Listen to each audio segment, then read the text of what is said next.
Mobile ಸ್ವಲ್ಪ ಹಿಂದೆ ಬನ್ನಿ ಸ್ವಲ್ಪ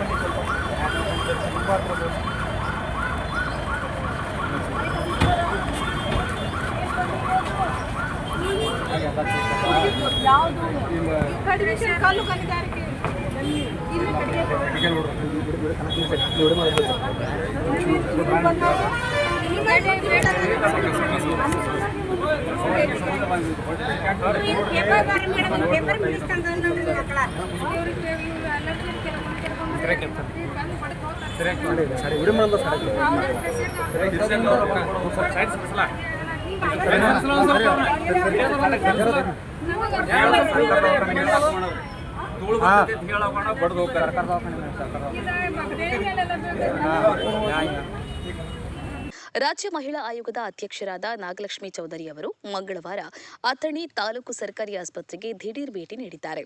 ಆಸ್ಪತ್ರೆಯ ವ್ಯವಸ್ಥೆ ಹಾಗೂ ರೋಗಿಗಳಿಗೆ ಸಿಗುತ್ತಿರುವ ಸೌಲಭ್ಯಗಳನ್ನು ಪರಿಶೀಲಿಸಿದ ಅವರು ಆಸ್ಪತ್ರೆಯ ಹೆರಿಗೆ ವಾರ್ಡ್ಗೆ ಭೇಟಿ ನೀಡಿ ಅಲ್ಲಿನ ಬಾಣಂತಿಯರು ಹಾಗೂ ಗರ್ಭಿಣಿಯರೊಂದಿಗೆ ವೈಯಕ್ತಿಕವಾಗಿ ಮಾತನಾಡಿ ಆರೋಗ್ಯ ವಿಚಾರಿಸಿದರು.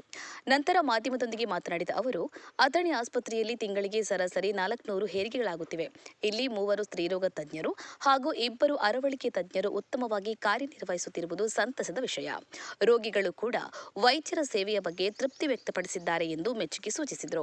ಆಸ್ಪತ್ರೆಗೆ ಬರುವ ಬಡ ಜನರಿಗೆ ಸರ್ಕಾರದ ವಿವಿಧ ಯೋಜನೆಗಳಾದ ಸುಕನ್ಯಾ ಸಮೃದ್ಧಿ, ABARK ಹಾಗೂ ಜನನಿ ಶಿಶು ಸುರಕ್ಷಾ ಯೋಜನೆಗಳ ಬಗ್ಗೆ ಮಾಹಿತಿಯ ಕೊರತೆ ಇರುವುದನ್ನು ಗಮನಿಸಿದ ಅಧ್ಯಕ್ಷರು ಆಸ್ಪತ್ರೆಯ ಆವರಣದಲ್ಲಿ ದೊಡ್ಡ ಟಿವಿ ಪರದೆ ಹಾಗೂ ಮಾಹಿತಿ ಫಲಕಗಳನ್ನು ಅಳವಡಿಸಿ ನಿರಂತರವಾಗಿ ಜಾಗೃತಿ ಮೂಡಿಸುವಂತಹ ಕೆಲಸವನ್ನು ತಾಲೂಕು ಆರೋಗ್ಯ ಅಧಿಕಾರಿಗಳು ಮಾಡಬೇಕು ಎಂದು ಕಟ್ಟುನಿಟ್ಟಿನ ಸೂಚನೆಯನ್ನು ನೀಡಿದರು. ಕೆಲವು ರೋಗಿಗಳಿಗೆ ಕೆಮ್ಮಿನ ಸಿರಪ್ ಹಾಗೂ ಮುಲಾಮುಗಳನ್ನು ಹೊರಗಡೆಯಿಂದ ತರುವಂತೆ ಚೀಟಿ ಬರೆದುಕೊಡುತ್ತಿರುವುದರ ಬಗ್ಗೆ ದೂರು ಕೇಳಿ ಬಂದಿತ್ತು. ಇದಕ್ಕೆ ಪ್ರತಿಕ್ರಿಯಿಸಿದ ಅವರು ಆಸ್ಪತ್ರೆಯ ಆಡಳಿತ ಮಂಡಳಿಯು ಮುನ್ನೆಚ್ಚರಿಕೆ ವಹಿಸಿ ಕನಿಷ್ಠ 3 ತಿಂಗಳಿಗಾಗುವಷ್ಟು ಔಷಧವನ್ನು ದಾಸ್ತಾನು ಮಾಡಿಟ್ಟುಕೊಳ್ಳಬೇಕು. ಬಡವರಿಗೆ ಯಾವುದೇ ಕಾರಣಕ್ಕೂ ಹೊರಗಡೆಗೆ ಔಷಧಿ ಖರೀದಿಸಲು ತಿಳಿಸಬಾರದು ಎಂದು ಎಚ್ಚರಿಸಿದರು. ಹೆರಿಗೆಗೆ ಹಣ ಪಡೆಯಲಾಗುತ್ತಿದೆ ಎಂಬ ಆರೋಪಕ್ಕೆ ಉತ್ತರಿಸಿದ ಸಚಿವೆ, ನಾನು ಖುದ್ದಾಗಿ ರೋಗಿಗಳನ್ನು ವಿಚಾರಿಸಿದ್ದೇನೆ. ಯಾರೂ ಲಂಚದ ಬಗ್ಗೆ ದೂರು ನೀಡಿಲ್ಲ. ಸೂಕ್ತ ಸಾಕ್ಷಿಗಳಿಲ್ಲದೆ ಕರ್ತವ್ಯ ನಿರತ ವೈದ್ಯರ ಮೇಲೆ ಆರೋಪ ಮಾಡುವುದು ಸರಿಯಲ್ಲ. ಇದರಿಂದ ಪ್ರಾಮಾಣಿಕವಾಗಿ ಕೆಲಸ ಮಾಡುವ ವೈದ್ಯರ ಮನೋಬಲ ಕುಸಿಯುತ್ತದೆ ಎಂದರು.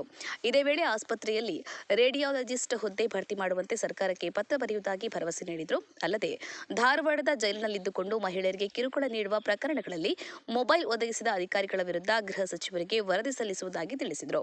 ನಂತರ ಗಚ್ಚಿನ ಮಟ್ಟದ ಆವರಣದಲ್ಲಿ ಹಮ್ಮಿಕೊಂಡಿದ್ದ ಭರವಸೆಯ ಬೆಳಕು ಫೌಂಡೇಶನ್ನ ಕಾರ್ಯಕ್ರಮದಲ್ಲಿ ಮಹಿಳೆಯರು ಸಾಲು ಸಾಲು ಸಮಸ್ಯೆಗಳನ್ನು ತೋಡಿಕೊಂಡರು. ಈ ಸಂದರ್ಭ ಮಹಿಳಾ ಆಯೋಗದ ಅಧ್ಯಕ್ಷರು ಸಂಬಂಧಪಟ್ಟ ಇಲಾಖೆಯ ಅಧಿಕಾರಿಗಳನ್ನು ಕರೆಸಿ ಕೆಲವರಿಗೆ ಮಾರ್ಗದರ್ಶನ ನೀಡಿದರೆ ಇನ್ನು ಕೆಲವರಿಗೆ ಕಾನೂನಿನ ಪಾಠವನ್ನ ಮಾಡಿದ್ರು. ಅಥಣಿ ಘಟಕದ ವಿದ್ಯುತ್ ಇಲಾಖೆಯಲ್ಲಿ ಆಗಿರುವ ಭ್ರಷ್ಟಾಚಾರ ಆರೋಪದ ಬಗ್ಗೆ ರೈತ ಮಹಿಳೆಯರು ಇಲಾಖೆಗೆ ಮಾಹಿತಿ ಕೇಳಿದ್ದಕ್ಕೆ ವಿದ್ಯುತ್ ಇಲಾಖೆ ಅಧಿಕಾರಿ ಸಂಪಣ್ಣವರ ಮಾತು ಕೇಳಿ PSI ರೈತ ಮಹಿಳೆಯ ಮೇಲೆ ದೂರು ದಾಖಲಿಸಿಕೊಂಡಿರುವ ವಿಚಾರ ಮಹಿಳಾ ಆಯೋಗದ ಅಧ್ಯಕ್ಷರ ಗಮನಕ್ಕೆ ಬರುತ್ತಿದ್ದಂತೆ ಅಥಣಿ PSI ಉಪ್ಪಾರ ಅವರಿಗೆ ಕೆಲವು ನಿಮಿಷ ಕಾನೂನಿನ ಪಾಠವನ್ನ ಮಾಡಿ ಸಭೆಯ ಗಮನವನ್ನ ಸೆಳೆದ್ರು. ಕುಶಪ್ಪ ಕಾಂಬಳೆ, ಅಥಣಿ. ಜೈ ಭೀಮ್ ನ್ಯೂಸ್ 24x7 ಇದು ಬಹುಜನರ ನ್ಯಾಯಕ್ಕಾಗಿ.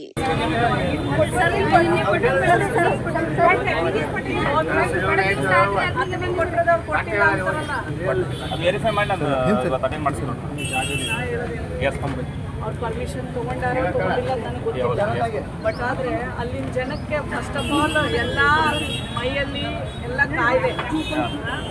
ಯಾವುದಕ್ಕೆ ಅಥಣಿ ಅಂತ ನಾನು ಅಥಣಿ ತಾಲೂಕು ಆಸ್ಪತ್ರೆಗೆ ಬಂದಿದ್ದೀನಿ.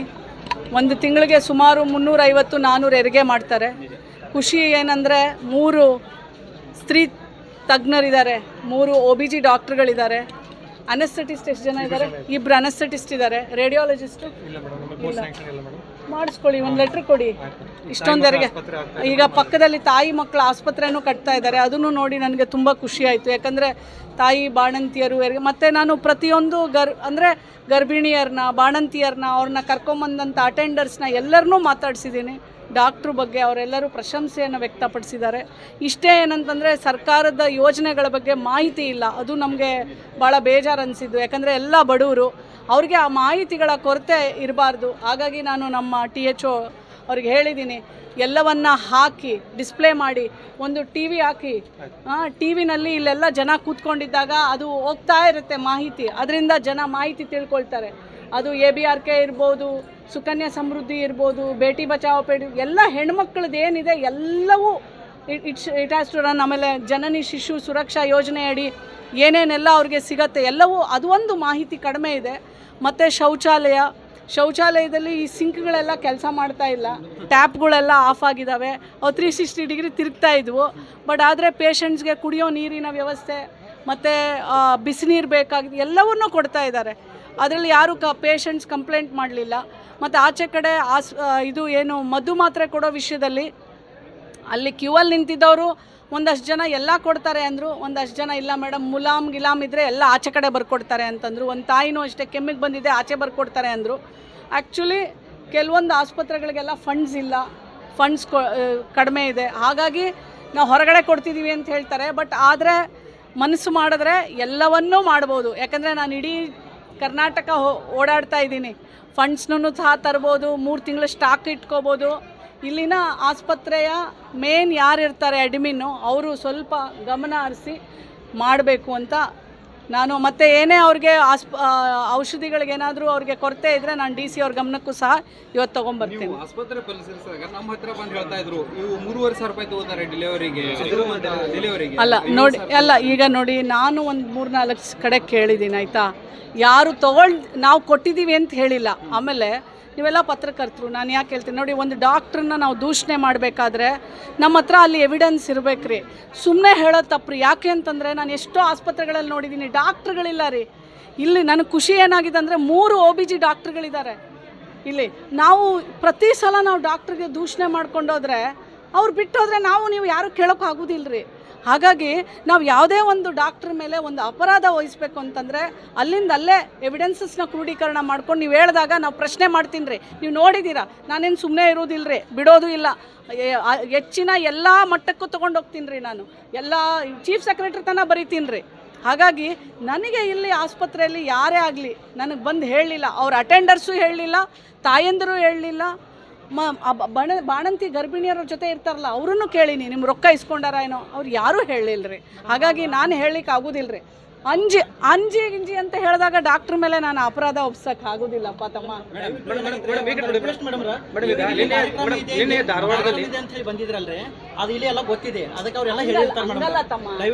ಎಷ್ಟು ಜನಕ್ಕೆ ಹೇಳ್ತಾರೆ? ಅಲ್ಲ, ನಾನು ಒಂದು ಮಾತು ಹೇಳ್ತೀನಿ. ಅಲ್ಲ ನೋಡಿಪ್ಪ, ನಿಮ್ದು ಆ ಥರ ಇದ್ದರೆ ದಯವಿಟ್ಟು ನೀವು ಇದನ್ನು ಕೊಡಬೇಕು. ಹಿಂಗೆ ದುಡ್ಡು ತೊಗೊಂಡಿರೋದು ಅಥವಾ ಯಾವ್ದಾದ್ರು ರಿಸಿಪ್ಟು ಏನೋ ಒಂದು ಹೇಳಬೇಕು. ಹಂಗೆ ಹೇಳಕ್ಕೆ ಬರೋದಿಲ್ಲ ತಮ್ಮ. ಮೇಡಮ್, ಈಗ ನಿನ್ನೆ ಧಾರವಾಡದಲ್ಲಿ ಜೈಲಿಂದ ಒಬ್ಬರು ಪೋಕ್ಸೋ ಕೇಸಲ್ಲಿ ಆರೋಪಿ ಅರೆಸ್ಟ್ ಆಗಿರ್ತಾನೆ ಮೇಡಮ್. ಅದೇ ವ್ಯಕ್ತಿ ಕಡೆ ಮೊಬೈಲ್ ಸಿಕ್ಕಿ ನಿನ್ನೆ ಮತ್ತೆ ಯುವತಿಗೆ ಕಿರುಕುಳ ಕೊಟ್ಟಿದ್ದಾನೆ ಮೇಡಮ್. ಇದ್ರ ಬಗ್ಗೆ ತಮ್ಮ ಗಮನಕ್ಕೆ ಏನಾದರೂ ಬಂದಿದೆ ಅಥವಾ ನಿಮ್ಮ ಆಯೋಗ ಏನು ಕ್ರಮ? ನಮ್ಮ ಆಯೋಗ ಏನಿಲ್ಲಪ್ಪ, ನಾವು ಅಲ್ಲಿನ SP ಅವ್ರಿಗೆ ಬರಿತೀವಿ, ಮತ್ತು ಅಲ್ಲಿನ ಮಹಿಳಾ ಮತ್ತು ಮಕ್ಕಳ ಕಲ್ಯಾಣ ಇಲಾಖೆ ಅಧಿಕಾರಿ ಜೊತೆ ಮಾತಾಡ್ತೀವಿ, ಸೂಕ್ತ ಕ್ರಮವನ್ನು ತೊಗೊಳಕ್ಕೆ ಹೇಳ್ತೀವಿ, ಮತ್ತು ನಮ್ಮ ವರದಿ ಕೊಡೋಕ್ಕೆ ಹೇಳ್ತೀವಿ. ಪದೇ ಮೇಡಮ್ ಈ ಥರನೇ ಆಗ್ತದೆ. ಅದು ಮಾಡ್ತಾ ಇರೋರು ಯಾರು? ಅದೇ ಮೇಡಮ್, ಎಲ್ಲೊಂದು ಕಡೆ ಮಾಡ್ತಾ ಇರೋದು ಯಾರು? ಗೃಹ ಇಲಾಖೆ ಇನ್ನೊಂದು ಕಡೆ ವೈಫಲ್ಯ ಆಗ್ತಾ ಇದೆ ಅಂತ. ಯಾಕಂದ್ರೆ ಈಗ ನಾನೊಂದು ಮಾತು ಹೇಳಲ್ಲ, ಅಲ್ಲಿ ಒಳಗಡೆ ಯಾರು ಆ ಸೆಕ್ಯೂರಿಟಿ ಅವ್ರ ಮೇಲೆ ಕ್ರಮ ತಗೋಬೇಕು.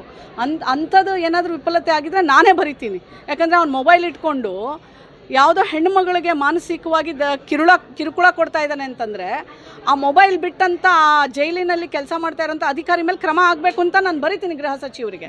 ಮಹಾರಾಷ್ಟ್ರಕ್ಕೆ ಗಡಿ ಹೊಂದಿದ ಆಸ್ಪತ್ರೆ ಜನಜಂಗುಳಿ ತುಂಬ ಇದೆ, ನೀವು ನೋಡಿದ್ರಿ ಇವತ್ತು. ಆದರೆ ಇಲ್ಲಿ ಎಕ್ಸ್ರೇ ಅದು ಇದು ಅಂದರೆ ಸಮಸ್ಯೆಗಳು ಕೂಡ ಕೇಳ್ತಾ ಇದೆ. ಅದೇ ನಾನು ಹೇಳಿದ್ದೀನಿ, ಅದು ಏನು ಎಕ್ಸ್ರೇದು ಅಥವಾ ರೇಡಿಯಾಲಜಿಸ್ಟ್ ಬೇಕಾಗಿರೋದು ನಾನು ಸರ್ಕಾರಕ್ಕೆ ಬರಿತೀನಿ. ಇಲ್ಲಿ ಅವಶ್ಯಕತೆ ಇದೆ ನೋಡಿ, ಪಾಪ್ಯುಲೇಷನ್ ನೋಡಿ, ಇಲ್ಲಿ OPD ನೋಡಿ, ಸ್ಟ್ರೆಂತು ಮತ್ತು ಎಲ್ಲವೂ ಜಾಸ್ತಿ ಇರೋದ್ರಿಂದ ಎಲ್ಲ ಥರ ಸವಲತ್ತುಗಳು ಸರ್ಕಾರ ಕೊಡಬೇಕು. ಮೇಡಮ್, ಇನ್ನೊಂದು ಆರೋಪ ಕೇಳಿ ಬರ್ತಾ ಇದೆ ಅಂದರೆ ಸರ್ಕಾರಿ ಇಲ್ಲಿ ಕೆಲಸ ಮಾಡಬೇಕಾದ ವೈದ್ಯರು ಖಾಸಗಿ ಆಸ್ಪತ್ರೆಗಳು ಸಹ ಕೆಲಸ ಮಾಡ್ತಾರೆ ಅಂತ ಒಂದಿಷ್ಟು ಆರೋಪ ಕೇಳಿ ಬರ್ತಾ ಇದೆ. ಆರೋಪ, ಅದಕ್ಕೆ ನೀವು ಎವಿಡೆನ್ಸಸ್ ಕೊಟ್ಟರೆ ನಾನು ಬರಿತೀನಿ. ಇಲ್ಲ, ಅಧಿಕಾರಿ ಕೆಲವೊಂದು ಡಾಕ್ಟರ್ಗಳೇ ಖಾಸಗಿ ಆಸ್ಪತ್ರೆ ತೆಗೆದಿದ್ದಾರೆ ಮೇಡಮ್. ಇದ್ರ ಬಗ್ಗೆ ಹೇಳ್ತೀರಾ? ಕೇವಲ ಅತನಿ ಅಂತಲ್ಲ, ಎಲ್ಲ ಕಡೆ ಮೇಡಮ್ ರಾಜ್ಯಾದ್ಯಂತ ಇದೆ. ಇದ್ರ ಬಗ್ಗೆ ಏನು ಕ್ರಮ ಕೇಳ್ತೀರಾ? ನಾನು ಕ್ರಮ ಕೈಗೊಳ್ಳಲ್ಲ, ಇದೆಲ್ಲ ಬೇರೆ ವಿಚಾರ. ನಂದು ಇಲ್ಲಿ ನನ್ನ ಪೇಷಂಟ್ಸು, ನನ್ನ ತಾಯಂದಿರು, ನನ್ನ ಬಾಣಂತಿಯರು, ಗರ್ಭಿಣಿಯರು